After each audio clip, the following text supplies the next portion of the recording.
Sean Marcos est un jeune cinéaste, auteur d'un film fantastique qui a été sélectionné par plusieurs festivals en Europe et aux États-Unis. C'est une personne entêtée qui a décidé, envers et contre tous, de faire sa place dans le cinéma, malgré un handicap.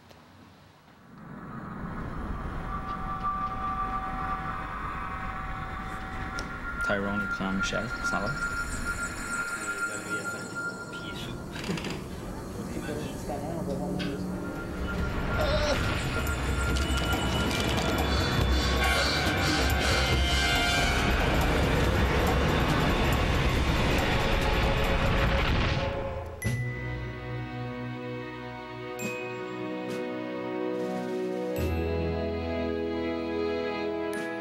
À Northampton, je me souviens, les cinémas étaient très antiques.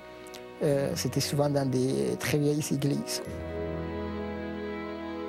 C'était mon culte à moi. C'était ma religion à moi de voir des films. Et je l'ai su tout de suite que je voulais faire ça dans la vie.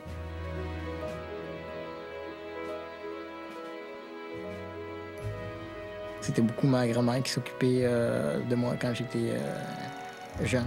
Elle était concierge d'un immeuble. Alors, pendant quelques heures par jour, il fallait qu'elle trouve une place où me laisser pour que je puisse au moins me divertir.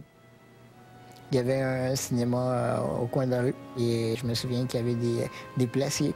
Alors, elle leur faisait des petits gâteaux en échange qui s'occupent un peu de moi et qui me laissent dans la salle regarder des films à longueur de journée.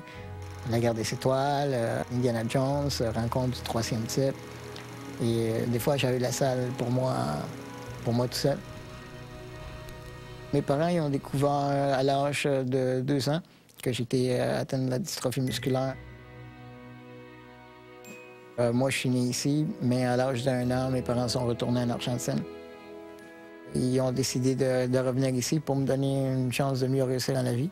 Quelque chose qui était beaucoup plus compliqué pour des gens handicapés en Argentine. Quand on arrive ici au pays pour la première fois, la seule option qu'ils m'avaient proposée, c'était d'aller dans une école spécialisée juste pour personnes handicapées. Et j'avais dit à ma mère qu'ils ont le choix, ou bien je ne vais pas à l'école, ou bien ils me trouvent une école avec des enfants normaux. Je me souviens que ma mère, il a fallu qu'elle se batte énormément. Puis il a fallu qu'il s'aille même jusqu'à adopter une des premières écoles à Montréal pour que je puisse m'insérer dans la société avec les enfants normaux. J'étais avec des gens de toutes sortes de cultures, avec des Chinois, avec des Polonais, avec des Africains, parce que c'était la classe d'accueil. Quand on est jeune, c'est plus facile de se faire accepter.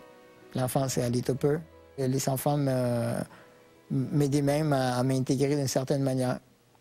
Je peux comprendre qu'il y a toutes sortes d'handicaps, à toutes sortes de niveaux, mais je veux dire, si on veut s'intégrer à la société, c'est pas juste en étant avec des gens handicapés qu'on peut le faire. Il faut vraiment s'intégrer avec des gens de tous les jours, des gens qui vont probablement nous pousser à nous dépasser. Quand j'ai terminé mon secondaire, il a fallu même encore là que je me batte un peu pour me faire accepter dans le département de cinéma. Mais j'ai découvert que l'école, c'était pas nécessairement fait pour moi. Et je me suis dit, mais je pense que je suis capable de voler par mes propres ailes. Et je me suis lancé, j'ai écrit le scénario de mon premier film. Sache que les erreurs que l'on commet nous suivent toute la vie. On n'avait pas de lumière professionnelle ou quoi que ce soit. On s'était acheté des lumières de construction. On mettait des diffuseurs, des choses par les moyens du bord. Et le tournage s'est effectué avec une valeur de 10 000 $ à peu près, c'est-à-dire la valeur de la caméra et des micros à l'époque. Grâce à ça, j'ai fait une première application au Festival de Cannes pour le marché du film.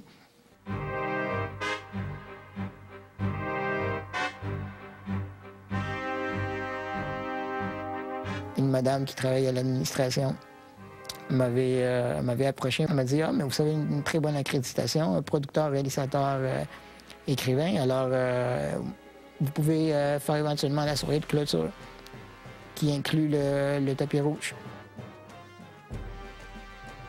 C'est sûr qu'au début, ils ont essayé de me convaincre de passer par la porte d'en arrière, mais on a dit non, mais il veut vraiment faire les tapis rouges. Et quand ça a été à mon tour de rentrer, ils m'ont arrêté, ils m'ont dit non, monsieur, vous ne pouvez pas passer par ici, il faut que vous passiez par la porte d'en arrière. Et je leur ai demandé, OK, laissez-moi au moins m'approcher du tapis rouge, au moins les 3 premières marches. Comme ça, je peux prendre des photos comme tous les producteurs qui ont le droit. Et il m'a dit non, monsieur, mais c'est le règlement, on ne peut pas. Avec un grand plaisir, on va prendre la porte là.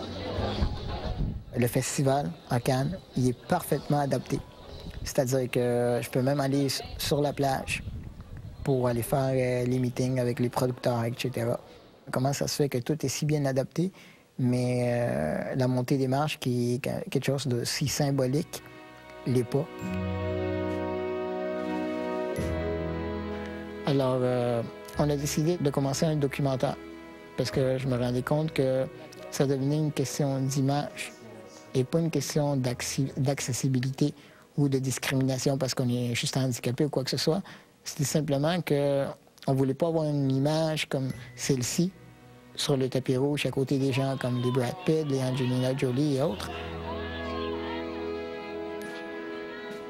On va m'utiliser moi comme personnage central dans une procédure de faire changer les choses à Cannes pour éventuellement, au prochain festival, d'avoir une rampe pour donner un accès universel, que ce soit un producteur âgé, que ce soit un handicapé, peu importe la personne qui voudrait le faire, le tapis rouge. Ils ont refusé l'accès, il n'y a pas le même droit que tout le monde. Je pense que c'est une longue bataille, parce que quand c'est pas qu'on s'attaque à une entité, mais on s'attaque, je pense, à une perception de gens qui ont peut-être une vision de la vie un peu démodée. I have a dream.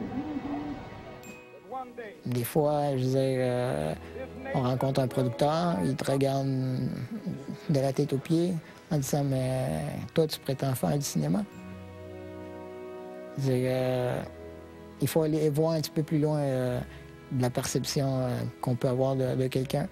Et pour moi, c'est sûr que tous ces petits trucs-là que je rencontre à tous les jours me motivent encore plus à pouvoir démontrer aux gens qu'ils ont peut-être tort. Si moi, j'ai la chance d'être comme ça, peut-être d'avoir le type de caractère ou d'avoir l'initiative que j'ai, peut-être ça va peut-être montrer à d'autres gens comme moi ou même à des gens normaux que quand on veut, on peut. Le métier que je fais, c'est le plus beau métier au monde. C'est le seul métier au monde qui nous permet de vivre 1001 vies, d'une certaine manière. Alors, c'est pas pour demain que je vais abandonner, c'est sûr.